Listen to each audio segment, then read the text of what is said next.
I'm going to show you how to make a cocktail called Twin Hills. We're going to start off with our ice, pour that into your glass, just like so. And then we're going to add to that 1.5 ounces of blended whiskey. And one way to figure out what your favorite kind of whiskey is have a whiskey tasting party and have all your friends bring a different kind. That way they foot the bill and you get to sample a lot of different kinds. All right, I hope none of my friends are watching this. Then we're going to add in 1.5 teaspoons of lemon juice, about 1.5 squeezes there, and an equal amount of lime juice, 1.5 teaspoons.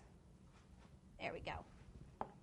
Next, we're going to add in 2 teaspoons, so just a little splash there, of Benedictine liqueur, and a teaspoon of sugar, about like that. Go ahead and give that a good shake.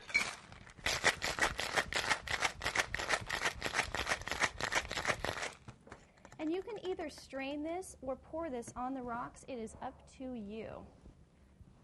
All right, I'm going to do just like so. Strain it into a rocks glass, and then I'm just going to add 2 or 3 rocks to that. Add in your stirring straw and a slice of lemon. And there you have it. Twin Hills. Cheers.